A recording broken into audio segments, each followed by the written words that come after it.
देश में मोदी जी कहते हैं 400 पार और शिवहर और सीतामढ़ी की जनता कह रही है अब की बार 400। एक तो बमुश्किल से गिरते पढ़ते इंतजार करते देखते सुनते समझते प्रत्याशी दिए गए हैं। पता भी नहीं उम्मीदवारों को कि परीक्षा की तिथि अनाउंस हो चुकी है, हम परीक्षा देंगे नहीं देंगे वो भला क्या करेंगे। हम लोगों से ज्यादा किसी के पास कलम की ताकत है, आप तो जानती हैं इस बात को। अरे रितु जायसवाल जी जिस पार्टी से आती हैं उस पार्टी की विचारधारा और नीति क्या रही, उस पार्टी में अपराधियों का भ्रष्टाचारियों का बोलबाला रहा। कहीं गए हैं चोरी करने और पकड़े गए हैं तो कह रहे हैं कि हम रिहर्सल कर रहे थे, ऐसा थोड़ी होता है। एक तस्वीर है जब सावन के महीने में लालू प्रसाद यादव जी मटन बनाते हैं और खिलाते हैं सबको। नमस्कार, दर्श न्यूज देख रहे हैं आप और मैं हूं आपके साथ दक्षा प्रिया। इस वक्त हम शिवहर में मौजूद हैं और यहां से एनडीए की प्रत्याशी हैं लवली आनंद और उनके लिए जोरों से प्रचार प्रसार में लगे हैं अभिषेक झा, जो कि रेडियो के प्रवक्ता है। अभिषेक जी, पूरी तरीके से जोरों शोरों से प्रचार प्रसार कर रहे हैं आप। देखिए, हमारे लिए हर सीट बहुत कीमती है और लगातार मुझे भी आने का मौका मिल रहा है शिवहर संसदीय क्षेत्र में, सीतामढ़ी संसदीय क्षेत्र में। दोनों ही जगहों से हमारी पार्टी के उम्मीदवार हैं, एनडीए के समर्थित उम्मीदवार हैं।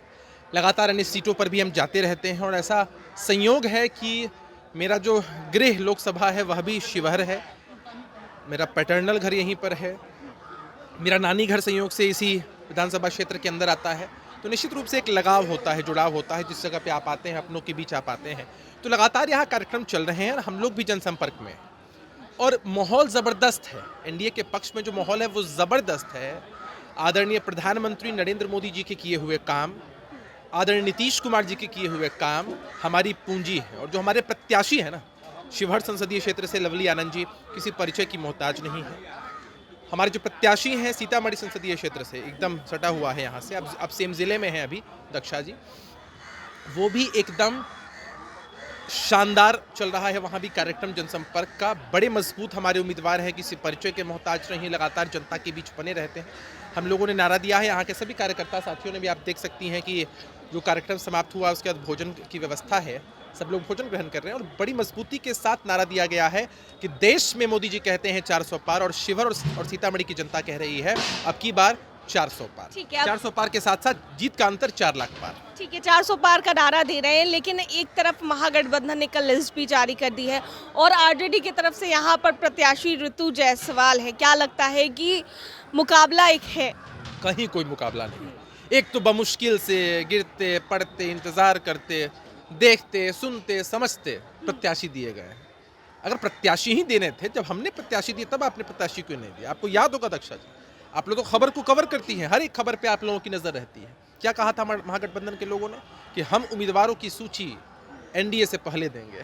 भाई पहले चरण के चुनाव आ चुके हैं, नॉमिनेशंस खत्म हो चुके हैं, अन्य जगहों पर भी नॉमिनेशंस हो रहे हैं, तब जाकर ये उम्मीदवारों की घोषणा कर रहे हैं। तो जिनको पता भी नहीं उम्मीदवारों को कि परीक्षा की तिथि अनाउंस हो चुकी है, हम परीक्षा देंगे नहीं देंगे वो भला क्या करेंगे।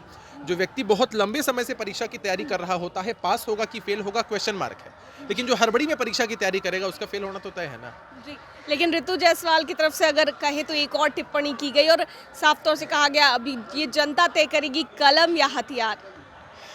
क्या कहेंगे बेचारे, हम लोगों से ज्यादा किसी के पास कलम की ताकत है, आप तो जानती हैं इस बात को।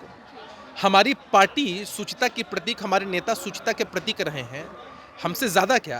अरे रितु जायसवाल जी जिस पार्टी से आती हैं उस पार्टी की विचारधारा और नीति क्या रही है, उस पार्टी में अपराधियों का भ्रष्टाचारियों का बोलबाला रहा है। खुद राष्ट्रीय अध्यक्ष क्या है, सजा याफ्ता है। तो रितु जायसवाल जी को तो खुद सोचना चाहिए कि अगर वो मानती भी होंगी कि उनकी छवि स्वच्छ है, वो कहते हैं ना कि काजल की कोठरी में कितना भी प्रिकॉशन लेकर जाओगे दाग तो लग ही जाएंगे ना।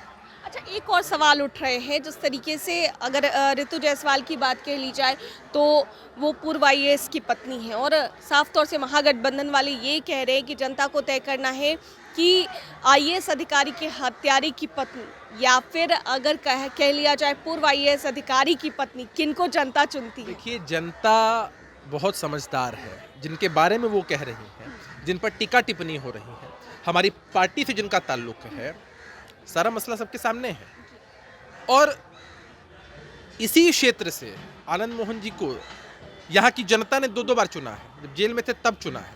तो उस मुगालते में क्यों रहती है, या इस मुगालते में उनकी पार्टी क्यों रहती है कि एक बोल बच्चन कर देंगे और जनता आपके उसमें चली आएगी। अरे हम तो कहेंगे कि ज़रा प्रयास करिए, कम से कम ज़मानत बच जाए, उसमें भी आपकी इज्जत बच जाएगी।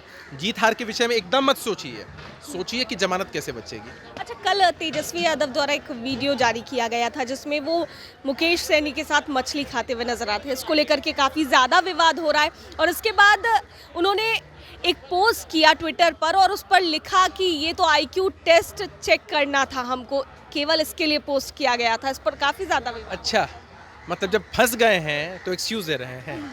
मतलब ये तो वही बात हो गई कि आप कहीं गए हैं चोरी करने और पकड़े गए हैं तो कह रहे हैं कि हम रिहर्सल कर रहे थे। ऐसा थोड़ी होता है। लेकिन डेट देखिए, मेंशन नहीं, मैं कह रहा हूँ एक बात कि एक गजब का चरित्र है इनका। एक तस्वीर है तुष्टिकरण की नीति इनकी, एक तस्वीर है जब इनके परिवार के सदस्य कहते हैं कि हम राम मंदिर जाएंगे, एक तस्वीर है जब सावन के महीने में लालू प्रसाद यादव जी मटन बनाते हैं और खिलाते हैं सबको, एक तस्वीर ये भी है कि मंगलवार का दिन, नवरात्रि का पहला दिन। नहीं, किसी का चरित्र अगर हमारे साथ रहकर भी वैसा ही है तो उसमें हम क्या कर सकते हैं। वह हमने हमेशा अपनी बात को फॉर्मली कहा है दक्षा जी, और ये अलग अलग तरह के चरित्र इनके हैं। ये कभी सनातन का विरोध करते हैं। अच्छा, क्या हुआ इनकी पार्टी में फतेह बहादुर ने किस तरह का बयान दिया, चंद्रशेखर जी ने किस तरह का बयान दिया, सबके सामने है ना। कहाँ तेजस्वी यादव जी में इतनी क्षमता हुई कि वो कह सकते हैं कि नहीं, आप किसी की धार्मिक भावनाओं को ठेस नहीं पहुंचा सकते हैं। कहाँ कह पाए कि हाँ, हम गंगा जमुनी तहजीब वाले हैं, हम नहीं चाहते हैं किसी को आहत करना। नहीं कह पाएंगे, नैतिक बल नहीं है, एक मोरल रिस्पॉन्सिबिलिटी नहीं है उनके पास। चलिए, बहुत बहुत शुक्रिया। तो देख सकते हैं साफ तौर पर अभिषेक झा से बातचीत कर रहे थे जो कि लवली आनंद के लिए पूरी तरीके से प्रचार प्रसार कर रहे हैं और ऐसे में क्या कुछ कहते नजर आ रहे थे, साफ तौर से आप सुन रहे थे। कैमरा पर्सन ऋतिक के साथ मैं दक्षा प्रिया, दर्श न्यूज़ शिवहर।